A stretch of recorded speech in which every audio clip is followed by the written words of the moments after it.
Bonjour tout le monde, merci de nous suivre sur Studio Saint-Jean. Aujourd'hui, nous allons à la rencontre de Lucie Desaulniers qui vient d'écrire un livre de poèmes qui s'appelle Battements de nuit et dont on va faire le lancement mercredi le 21 à la Galerie du Vieux-Saint-Jean. Si vous voulez en savoir plus, suivez-nous! Ici Louis Lemieux, votre fier député de Saint-Jean à l'Assemblée nationale du Québec. La chaîne télé que vous regardez en ce moment sur YouTube ou sur Facebook, c'est Studio Saint-Jean, la chaîne télé de votre député au service de la communauté. Pourquoi au service de la communauté? Parce que depuis presque 6 ans maintenant, nous diffusons sur Facebook et sur YouTube, presque à toutes les semaines, des entrevues avec des organismes communautaires, avec des gens d'affaires, avec des sportifs, avec des gens du milieu culturel et artistique. Bref, pour qu'on puisse se connaître davantage et travailler mieux ensemble. Et c'est tout simple, puisque vous pouvez nous proposer des entrevues ou des invités. Et vous pouvez même vous proposer comme intervieweur pour vous joindre à l'équipe bénévole d'animation. C'est facile. Vous nous écrivez à production@studio-saint-jean.tv. Bon visionnement.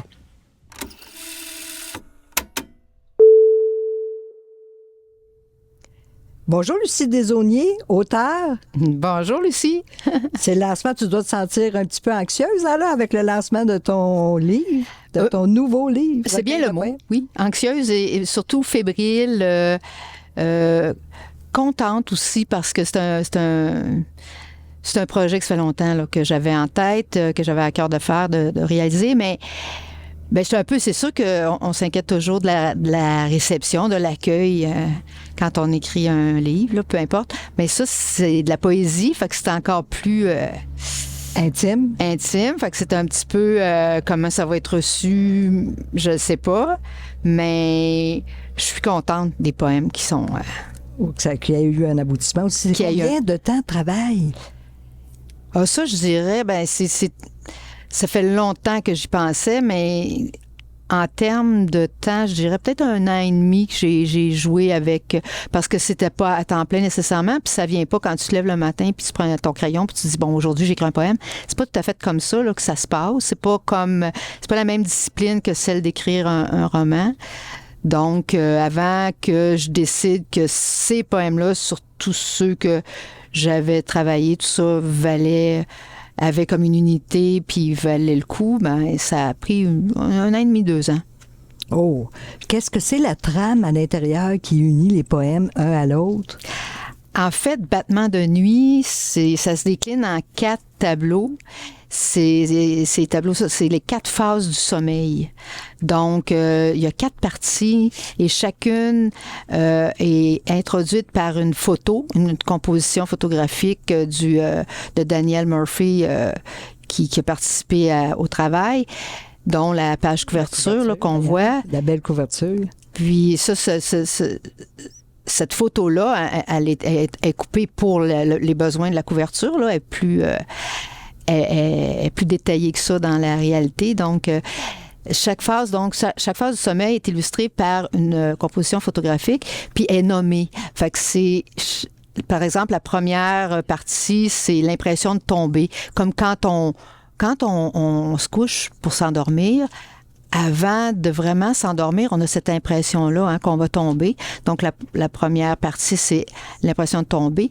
Après ça, on glisse tranquillement vers le sommeil. Donc, ce sont des ondes. Donc, c'est sur les ondes nocturnes. Donc, il y a des types de poèmes. Ensuite, c'est l'inconscient. C'est vraiment là, quand notre sommeil est très, très profond, c'est l'inconscient qui... Puis dans cette partie-là, j'ai certains poèmes, la plupart des poèmes, ce que je voulais montrer, c'est à quel point l'homme est inconscient de ce qu'il fait dans la vie, par les guerres, par sa façon de traiter l'humain. Donc, ça va être plus ça qu'on va retrouver dans cette partie-là. Et la dernière partie, c'est quand juste avant de se réveiller, l'heure qui précède le réveil, on rêve beaucoup. Puis les rêves dont on se rappelle, c'est pour ça que ça s'appelle traces de rêve. Ça va être ces rêves-là qu'on va avoir fait vers la fin de notre sommeil. Donc c'est comme ça que Battements de nuit finalement est né. Tu sais, c'est pour ça Battement de nuit. Puis pas juste pour ça, parce que Battement de nuit, moi, c'est surtout la nuit que viennent les mots en poésie. C'est comme, ou quand je prends une marche dans le jour aussi, mais il faut vraiment que ça soit dans le silence. Je n'irai pas marcher avec des écouteurs puis de la musique, là. Si je veux que quelque chose, qu'il y ait un déclic, je peux pas faire ça. Il faut que je sois plus en train de contempler puis pas dans le bruit, là, tu sais. Puis la nuit, ben souvent, je m'endors pas. Ou en me réveillant, j'ai des phrases qui pop, là, puis je fais comme, eh ben voyons, tu sais. Puis là, je le prends en note. Ou je me réveille la nuit, puis à coup, il y a la suite de qu'est-ce que je voulais dire. Puis là, ben, si je l'écris pas, je vais le perdre. Fait que c'est surtout l'atmosphère aussi quand le soleil est plus là, il y a comme autre chose dans l'air, tu sais. Puis ça m'amène plus vers la poésie comme écriture. Le roman, je vais plus travailler le matin, tu sais. Mais ça, c'est vraiment... Une réflexion plus profonde. Oui, t'es ailleurs, puis t'es plus libre aussi, tu sais, je veux dire. Le roman, tu suis ton histoire, là, puis tu veux que le lecteur comprenne, puis c'est important, puis il faut pas que tu te perdes là-dedans. Mais la poésie, t'es libre. Je veux pas dire que tu t'écris n'importe quoi. Je veux juste dire que t'as pas de barrière. T'es parti dans ça, puis à un moment donné, ça fait 1 heure que tu travailles sur... 2 phrases, puis il faut que ces phrases-là réussissent à dire une émotion. À résonner. C'est ça, tu sais. Puis il y a comme une musique aussi. Quand tu te relis à haute voix, tu relis ton poème à haute voix, il accroche encore.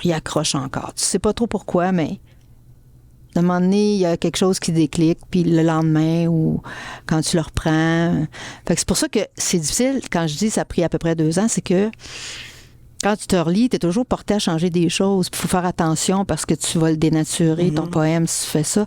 Fait que c'est... Mais dénaturer, oui puis non, parce que la vie change et on change dans la vie aussi. Non, mais dans le sens que le poème, le rythme que tu lui as donné, si tu changes un mot, il peut changer. Oui. Puis c'est plus dans ce sens-là que en fonction du sens. Là, tu sais. Ouais. Puis tu parlais de roman. Ben oui, tu as écrit un roman avant Le Concierge. Oui. Puis Le Concierge, ça consiste en quoi?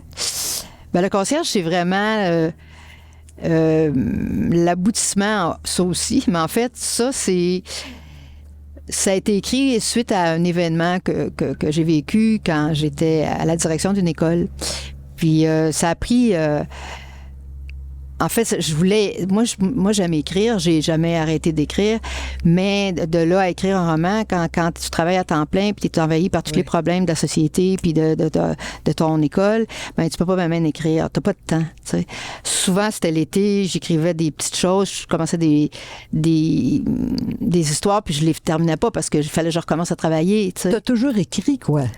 Ben j'ai commencé à écrire à l'adolescence, mais à écrire sérieusement, ça a été en faisant ma maîtrise en littérature que j'ai écrit un roman à ce moment-là. Puis bon, là j'ai arrêté, j'ai eu une période où j'écrivais, mais j'ai plein de petits cahiers remplis de toutes sortes d'affaires, mais écrire pour publier, ça, c'est quelque chose que j'avais pas perdu de vue, mais que je pouvais pas faire parce que j'avais pas ce temps-là. Mais Le Concierge, ce qui est arrivé, c'est que il y a eu un événement dans une école, la 2e année que j'étais directrice. J'ai été directrice pendant 17 ans et demi, là, dans 2 écoles différentes. Et c'est resté tellement marquant, cette histoire-là, que beaucoup de mon personnel, quand je les rencontrais, puis je suis restée proche de ces gens-là, m'ont dit, Lucie, il faut absolument que tu racontes cette histoire-là à un moment donné, puis ça n'a pas de bon sens, ce qui est arrivé. Fait que je me suis dit, ben je vais l'écrire, mais je ne vais pas l'écrire sous forme d'autofiction. Je voulais pas que ce soit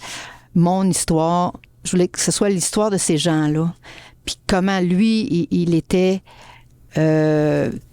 agressif? Ou... Il était... c'était un psychopathe, en fait, qui est arrivé dans une école primaire, dans un petit milieu, puis qui était misogyne, puis qui a fait peur au personnel qui était là. Puis ça a duré 8 mois. Puis ça a été... le roman, en fait, il est basé sur cette histoire-là, mais il a éclaté parce que c'est de la fiction. Donc, les personnages, c'est fictif. Je nomme pas les personnes, puis j'ai modifié les personnalités aussi pour que les gens se reconnaissent pas là-dedans, même s'il y en a qui ont dit « Hey, c'est moi, ça! » Mais ça, oui, un peu quand même, mais mais pas trop. Puis il y a beaucoup... les choses qu'on retrouve vraiment là-dedans qui sont assez près de la réalité, là, c'est beaucoup dans les débuts du roman et dans les anecdotes concernant les enfants, parce qu'il y a beaucoup d'anecdotes, parce qu'on vit au quotidien dans une école primaire, puis ça fait en sorte que ça rend le roman très vivant parce que, en fait, ça rend hommage aussi aux gens qui travaillent dans les écoles primaires qu'on sous-estime beaucoup. Oh, comment c'est difficile. C'est extrêmement difficile. C'est là qu'on les part, les enfants, mais c'est la notoriété est plus pour les profs d'université, mais pourtant, là, les gens là, qui sont au préscolaire puis qui reçoivent des enfants qui n'ont pas été diagnostiqués, et c'est très difficile. Fait que quand tu es dans un milieu comme ça, où les personnes sont engagées dans leur travail, puis se retrouvent avec un concierge, parce que dans une école primaire, là, le concierge puis la secrétaire, c'est ton bras droit, ton bras gauche. Tu peux pas runner ton école. Ben runner, c'est pas bien dit, là, mais je veux dire, tu peux pas gérer ton école si t'as pas ces deux personnes-là qui sont solides. Donc, j'avais une excellente secrétaire, mais j'avais un concierge que ça faisait plusieurs fois qu'il était remplacé, mais lui, celui-là, il a choisi ce poste-là qui s'est ouvert à un moment donné, puis il a décidé que le poste de nuit dans lequel il travaillait a été coupé, puis il a dû m'enlever d'une école primaire, moi, puis tu regardes, m'a faire la belle vie. Il va gérer. Mais il a fait pire que ça, là. Il a fait des coups épouvantables, il a menacé des personnes, il a fait du vandalisme, il a volé, il a fait plein de choses qui nous rendaient complètement... C'était fou, là. Fait que dans le concierge, on retrouve l'individu. Moi, j'y ai créé une vie parce que moi, je sais pas sa vie privée, fait que j'ai joué avec ça. Puis en même temps, ben tranquillement, pas vite, on va vers tout ce qu'il a pu faire et ce qui lui est arrivé aussi. Parce que et c'est palpitant et ça va être réédité, que tu me dis? Réédité, non. Pourquoi? Non, je pense OK. pas. Ben, ce qui serait vraiment chouette, ce serait qu'il y ait un film parce que vraiment, il y a un potentiel dans cette histoire-là. Oui. Mais bon, l'avenir nous le dira. OK. Je me fais pas d'illusions. Oui. Sinon, revenons à notre beau livre. Oui, ça, c'est plus dans tu sais, le concierge, je sais que c'est écrit thriller psychologique, mais je suis en train de travailler sur un autre roman, puis c'est pas tellement... tu sais, c'est pas, comment je dirais ça, moi, je prends pas un corps d'art puis je vais écrire des thrillers psychologiques, là. Tu sais, c'est pas ça, là. Oui. C'est j'écris ce que j'ai envie de raconter. Bon, là, après le concierge, j'avais envie de passer à, Au poème. enfin, réaliser un rêve que j'avais, là, qui était vraiment... Puis je continue à en écrire encore, tu sais, j'espère que ça sera pas le premier puis le dernier, là. Tu penses que ça s'adresse à quel public, les poèmes? C'est tous ceux qui aiment ressentir des émotions puis qui aiment les mots. De tous âges, comme ça. Ben, tu sais, c'est un enfant du primaire qui lit ça, je ne sais pas, peut-être il va comprendre à un niveau, mais moi, je pense que tu peux être adolescent puis apprécier. Oui, parce que c'est pas une poésie hermétique, c'est pas c'est pas un langage, c'est pas mal armé, là, tu sais, t'es dans le quotidien aussi en même temps. Puis je sais pas de faire beau, là, tu sais, je fais... C'est ce que je vois qui me traverse, que... C'est ton inspiration pure. C'est ça. Puis à travers ma vie aussi, c'est parce que ce que j'ai vécu, ce que je vis actuellement, comment je perçois la réalité actuelle, tu sais, que je trouve ça terrible, tout ce qui se passe, là. C'est pour ça que dans la phase de l'inconscience, tout ça éclate à cet endroit-là parce que je trouve que les hommes sont inconscients de détruire le monde comme ça se fait là, présentement. Ça prend beaucoup de courage aussi pour écrire, hein? Ben ça prend... faut pas que tu aies peur. Parce que si tu commences à avoir peur du jugement, tu feras rien, tu sais. Mais c'est peut-être pour ça que j'ai... Quoique, la poésie, quand j'étais plus jeune, j'avais fait des micro-libres à un moment donné avec... il y avait Yves Boisvert, là, qui est décédé aujourd'hui, qui est un poète avec lequel, à un moment donné, j'ai eu l'occasion de faire des trucs en micro-libre dans le Vieux-Montréal, au Lambert-Closse. Il y a aussi des publications que j'avais... dans Dixit.01, une revue qui n'existe plus aujourd'hui, là, mais que j'avais des poèmes dans cette revue-là. Puis après ça, ben là, je suis tombée dans le piège de l'enseignement. Puis là, c'était comme fini. Il faut gagner sa vie. Faut gagner sa vie, puis c'est ça. Puis le quotidien, ça bouffe aussi. J'avais pas beaucoup de temps, c'est ça. C'est ça. Fait qu'on n'imagine pas... c'est pour ça que le concierge, je trouvais... Il n'y a pas beaucoup de romans qui ont été écrits qui se passent dans des écoles primaires, tu sais. Oui, t'as beaucoup des histoires au secondaire, cégep, université, tout ça, bon. Mais les jeunes, c'est parce que c'est sûr que faut que tu fasses attention. C'est comme... Mais là-dedans, on reconnaît pas les personnages. C'est pour ça que je voulais pas faire une autofiction aussi. Puis ton bébé, lui, il est en vente à quel endroit? Ah, mon bébé est en vente dans les librairies indépendantes, entre autres. Ici à Saint-Jean, c'est Librairie Moderne, Librairie Richelieu. Je sais qu'il y a 2 magasins Archambault, là, dont je me souviens plus exactement c'est à quel endroit. Je pense qu'à Brossard, mais je me souviens plus. Mais sinon, on peut le commander. Il se commande facilement en allant sur le site des libraires. Ah, OK. Super. Ah, c'est formidable. Et le lancement du livre, c'est pour quand? Bien, le lancement est prévu, c'est mercredi prochain, le 21 août, à la Galerie du Vieux-Saint-Jean, à Saint-Jean-sur-Richelieu. Et pour l'occasion, les photos, les compositions photographiques de Daniel Murphy vont être exposées également. Ils vont être sur des chevalets. Donc, il y a 5 photos, dont la photo de la couverture qu'on va pouvoir voir vraiment, qui va être dévoilée.